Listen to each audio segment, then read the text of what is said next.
Well, hello and welcome back, everyone. Happy spring, beginning of spring, at least according to the Chinese New Year and the New Year of the Rabbit now.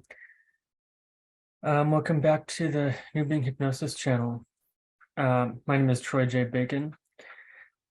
I am a certified hypnotherapist and based out of Seattle. I do my work remotely though, so I can work with almost anyone, anywhere.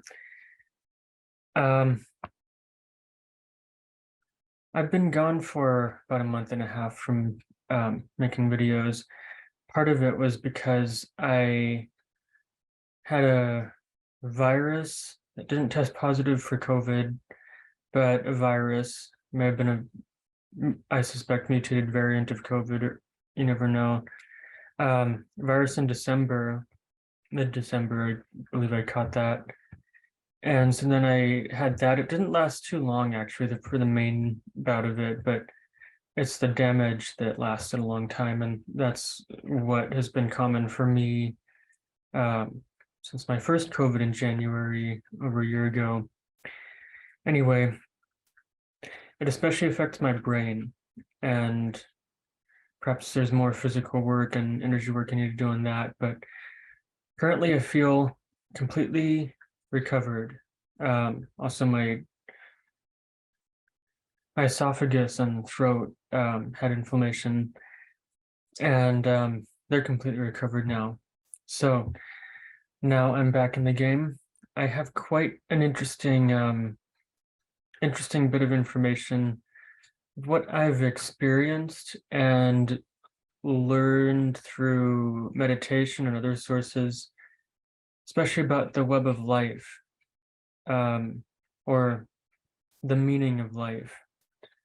As I've been meditating on it, I touched on this subject a bit in some previous videos in the Web of Life series, and I'll be continuing that, but this is mainly about the meaning of life as I have been figuring it out or trying to, and at least for myself, and what that means, if there is a meaning of life, and if there's something I need to be doing as a starseed walk-in for an end goal, or if it's just me here. And so that's some of the big questions that I've been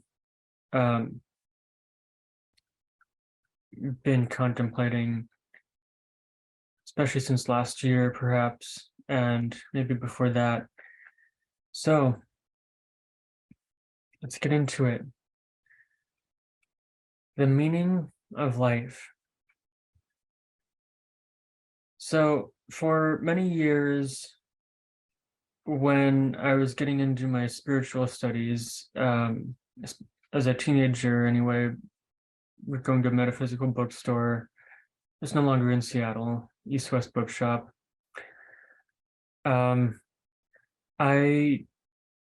was very exposed to many kind of common and similar philosophies of Buddhism and Vedic philosophies, and even other philosophies, perhaps from other parts of the world, such as the Middle East and just other tribal and shamanic cultures.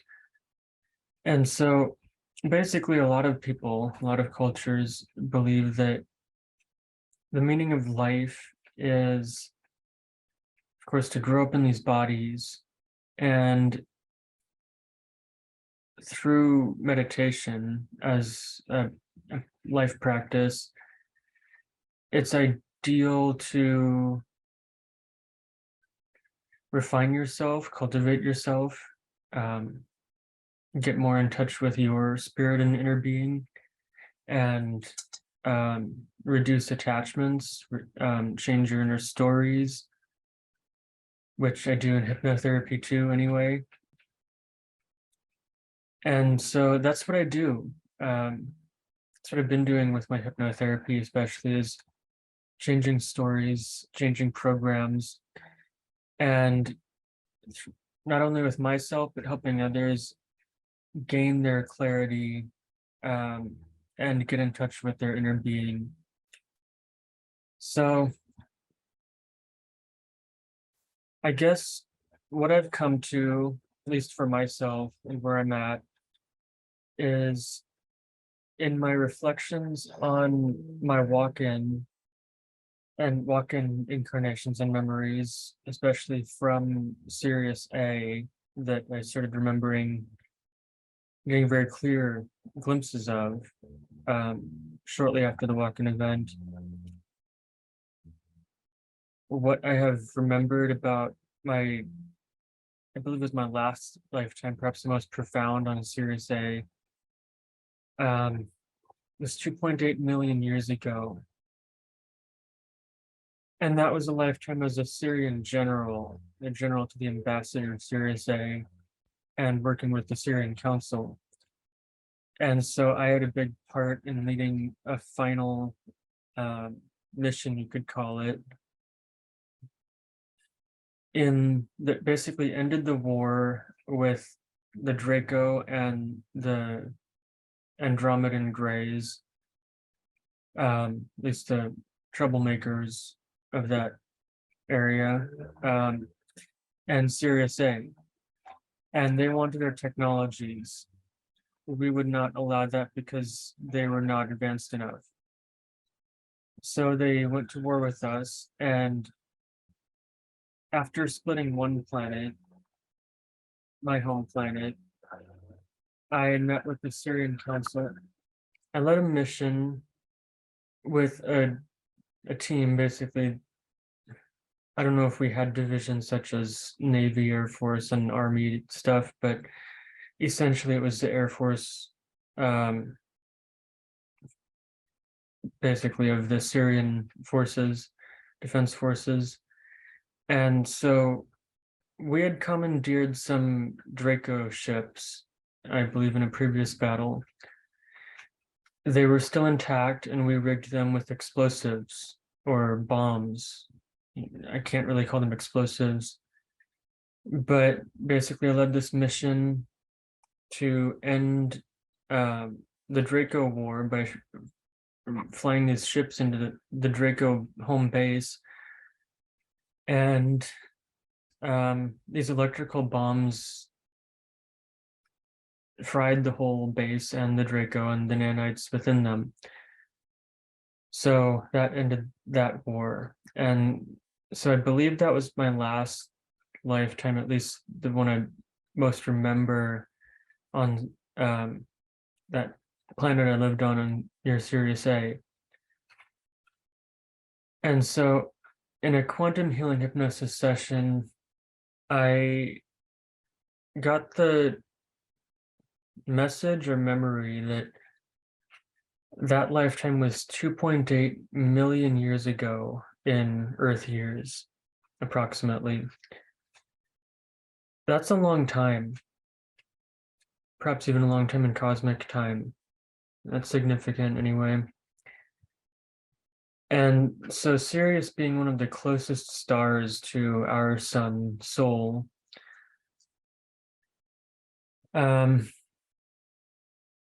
it kind of makes sense that I came to this planet, perhaps a neighboring planet, relatively close, for its ascension in the last tens of thousands, maybe hundreds of thousands of years.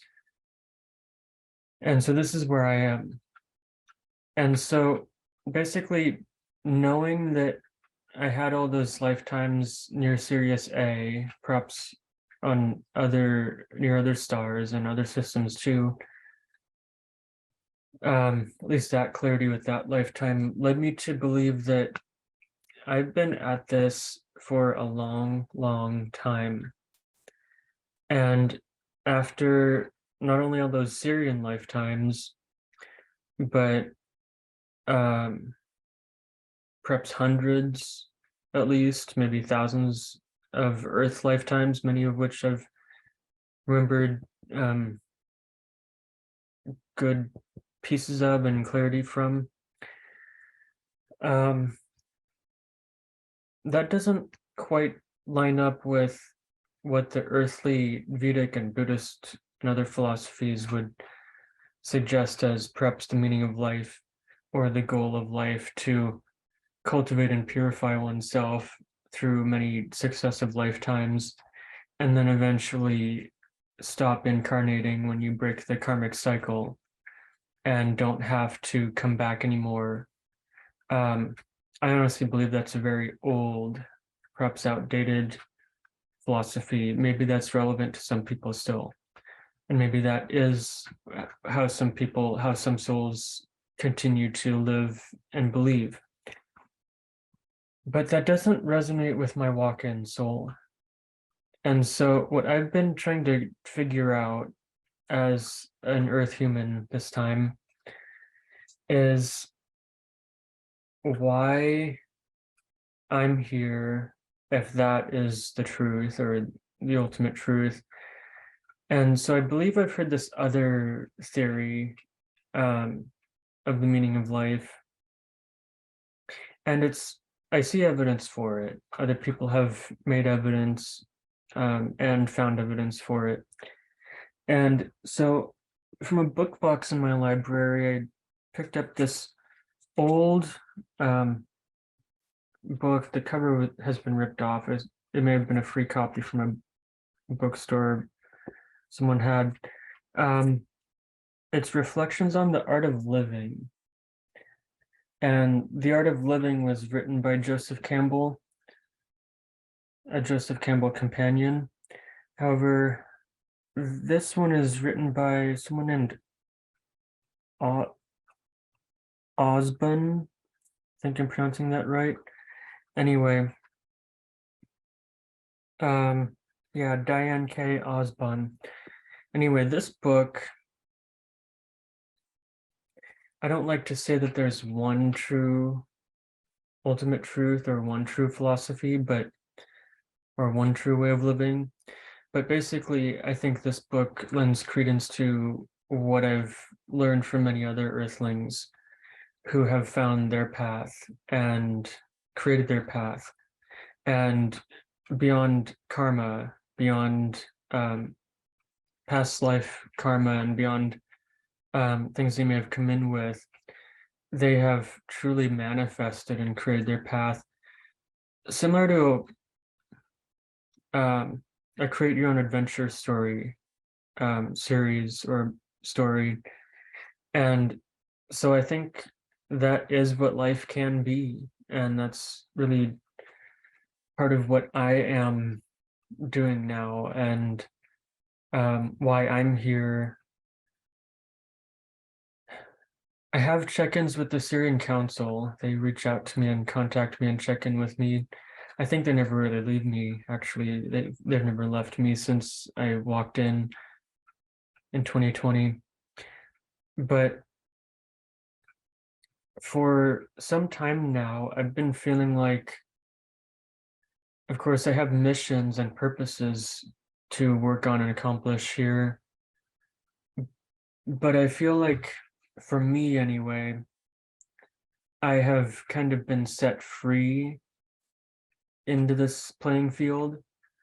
And by being set free, I mean that my walkout self may have believed that he had karma and that he was destined to do things. Maybe I'd still have destinies. But I've been feeling like I have a lot of freedom now to choose what I want, to do with this body. I honestly feel like I'm not restricted by one soul contract to only live in specific indoctrinated or religious ways of living in this body. Of course, I eat almost all organic food, natural foods, health foods.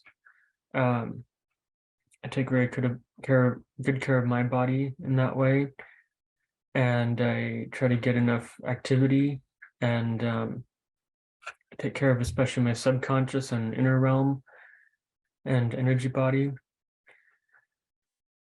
But for me, I feel that the meaning of my life, just as it was, I don't remember what page it was on in this book, but in Reflections of the Art of Living, someone asked, I think it was the author who spent a good deal of time with Joseph, years studying with him and learning from him.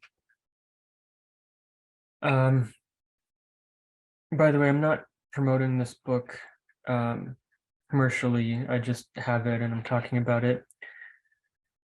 But they asked him, or someone asked him, what the meaning of life is, as he had great amounts of wisdom and he was teaching all these classes. Um, and his answer was that life doesn't have a meaning. You create your own meaning in life. And when I read that, that really struck a chord for me and rang true in a way. And so perhaps that's what this matrix is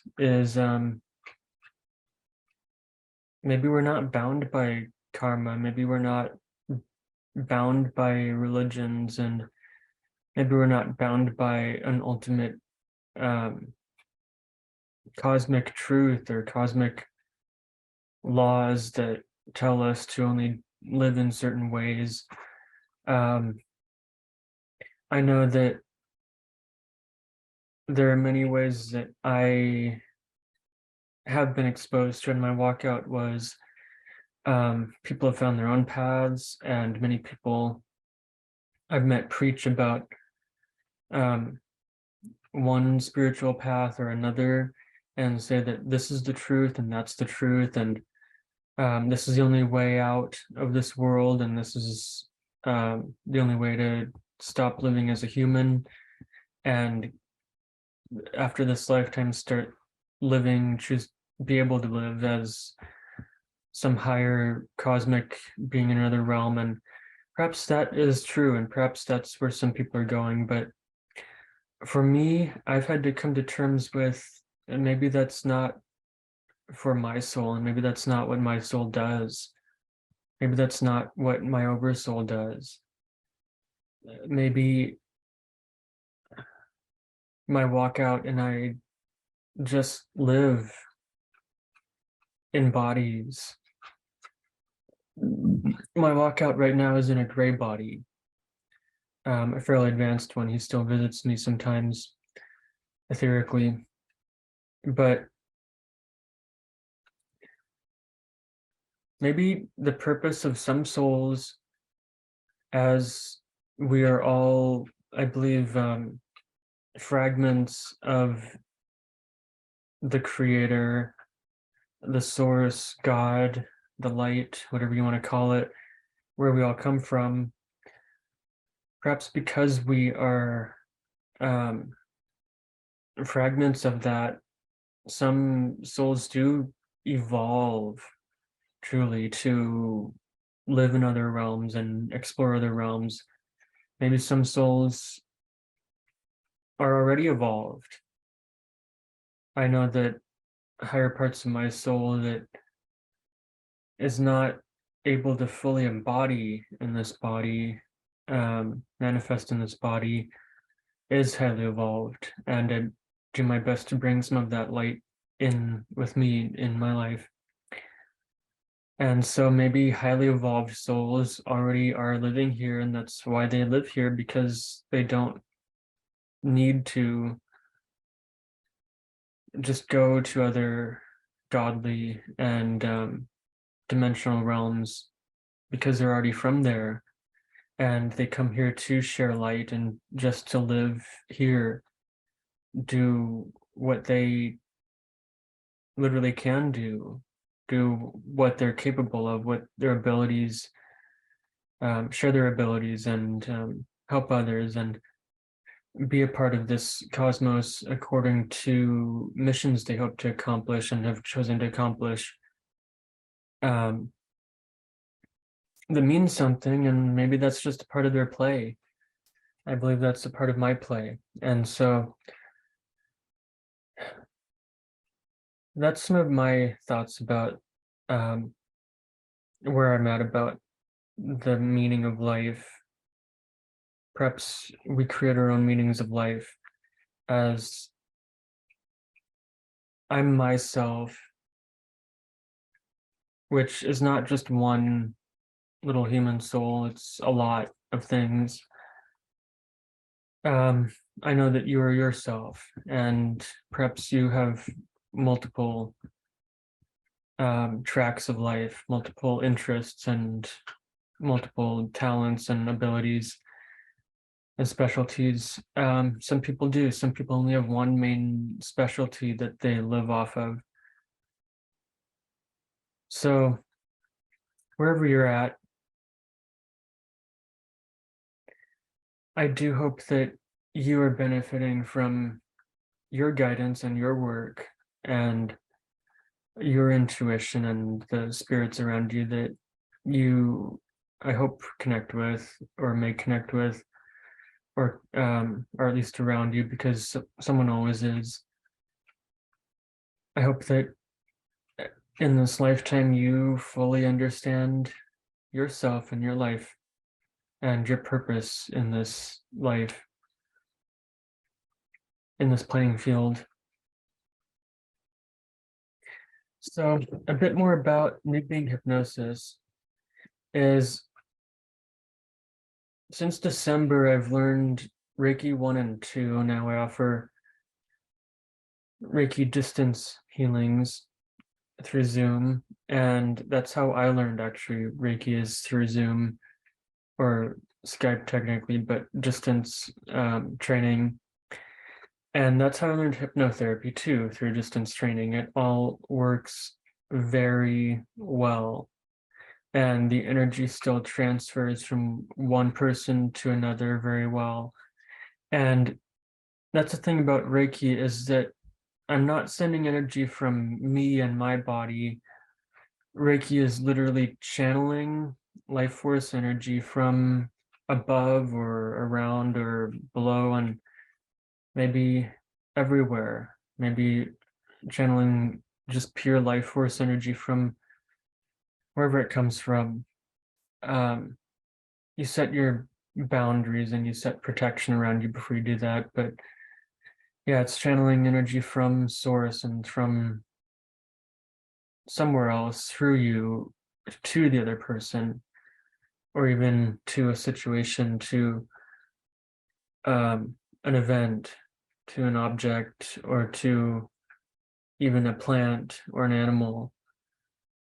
It can be used for almost anything. And so now I offer Reiki distance healing, and that can be booked. I still need a consultation to meet you first and discuss why you need that, but booked on newbeinghypnosis.com. I also now offer intuitive readings. This is another technical thing with words that I don't know if I'm even using it correctly, but I've been calling it intuitive readings. My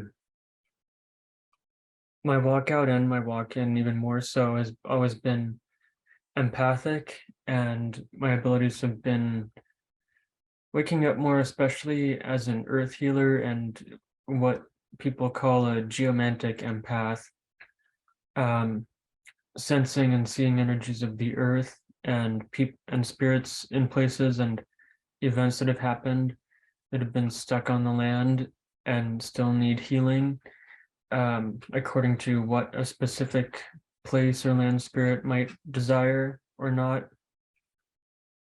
And so that's what I'm learning and doing, and that's one thing I offer with my intuitive readings, is readings of lands and places. I don't have to be there necessarily to tune in. You can just start talking about it, and I pick up on it and often see parts of it and connect with the spirit and history and other stuff there.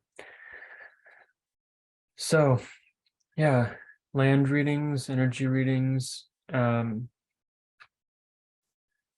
spirit readings. I can probably do a lot, even spirit animal readings and connections. And that's where perhaps this intuitive reading service that I'm offering for right now, $44 for half an hour or $77 for an hour,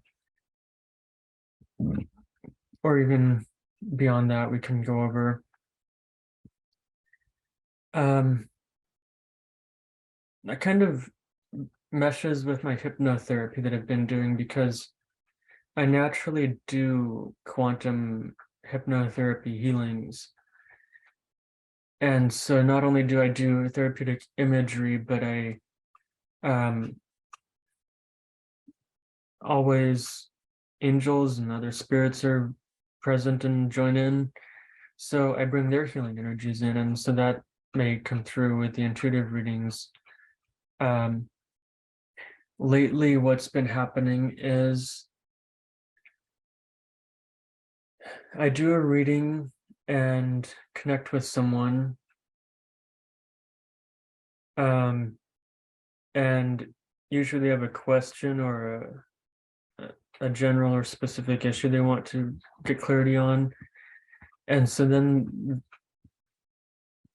I start relaying some information about that. Sometimes a spirit comes through related to that. And usually, especially when there's a spirit, there's just like threads and strings and ropes of energy that just keep on getting pulled through. That's my analogy for it. I think of it as when catching a loose thread, basically, you get an intuitive lead from a fabric, you pull a thread and then you can keep on pulling it, and more comes through, and you just keep pulling it, and eventually you get a much longer thread to work with. So, intuitive readings, Reiki healings, hypnotherapy is what I offer right now. Feel free to email, text, call, get in touch through newbeinghypnosis.com. I'm also on social media on Facebook as Troy J. Bacon, CHT. And I have a New Being Hypnosis page, although that hasn't been as active lately, but Troy J. Bacon especially is where you can find me and connect with me on Facebook. And Patreon at, I believe it's just Troy J. Bacon.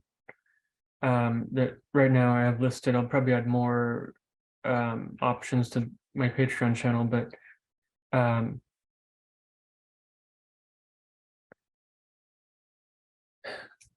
3 tiers of membership, so, to get discounts for continuing members on hypnotherapy sessions. I need to update the prices there. I raised my prices recently to $144 an hour for hypnotherapy. Some sessions are a little bit more, depending. So all my information is on my website, newbeinghypnosis.com. I may be updating some of it soon, simply adding to it, adding more detail to services and what they are and what they look like. Also scientific articles, because there's a lot of science behind energy medicine modalities, and even Reiki especially has been studied a lot. In addition, I should mention that I'm still supporting the Reality Orphanage, of course. I don't think that will stop. And right now I have a fundraiser going on Facebook. I've shared on my Troy J. Bacon CHT account. And that is for a back to school fundraiser after the winter holidays. Many kids at the orphanage still have not gone back to school and or need school supplies. One of them just passed, I don't remember the name of it, but some sort of test in Uganda to get into high school. And I don't remember if I heard what his dreams are, but of course, each of these kids has dreams to become a doctor, a teacher, a policeman, many other meaningful and beneficial members of society, their society and their village and their country, maybe other parts of the world. And so that's, of course, the goal of primary schooling, or the main purpose of it is to go through the schooling to then be able to go on to do the professions and the specialties you want. And so that fundraiser is set for a goal amount of $400, United States dollars. Another thing about that is apparently in Uganda, nobody can get a job without a high school certificate proving that they've graduated from high school and completed primary schooling. And so there's that. That's why these kids need to go back to school, and we need to be supporting them with school, with food, with clean water in Mayuga, Uganda. I'll be on the radio this Sunday. What date is that? That is, I think it's Sunday night, the 4th, February 4th or 5th, if I have that correct. Anyway, yeah, I'll be going on there with the founder Kasango, talking about his orphanage and this fundraiser on We Are Paradox Media, WAPM. It's an internet-based radio show, but yeah, I'll be talking about my business and services for the first hour, and then discussing that fundraiser for the last hour. I'll be on for a couple of hours. So these are my perspectives, my knowledge and wisdom. I'll get back into the web of life topics very soon, as well as sharing more of my walk-in story as it relates to other cosmic subjects, topics, and that is all for this video. Again, I do hope that all of you are benefiting from listening to your guides, angels, archangels, especially, are accessible to anyone, and spirit guides, ancestors, divination techniques. I use my cards and runes frequently, and so I hope that you're benefiting from listening to your guidance and living your best life. By the way, right now, right about in the last few days, and I think it will be here for a while, today is February 2nd, and so there's the green comet that is passing through our solar system right now, or close to us. I don't know precisely where it is in the solar system, but it's visible in the night sky to the naked eye, barely, or somewhat. I haven't seen it because I haven't had clear skies lately at night. But this is a powerful time to meditate and to connect with that energy of that comet. Apparently it only passes through here about every 50,000 years, one of the slowest moving comets we know of. And so it's a great opportunity now to be doing major work on yourself, self-cultivation, inner work, connecting with the comet itself, perhaps its energy and see what you get from it, and the immense amount of wisdom and ancient knowledge that perhaps it has picked up from its travels. As we are all sacred beings, I wish you many great blessings from the Starlight of Sirius. Bye for now.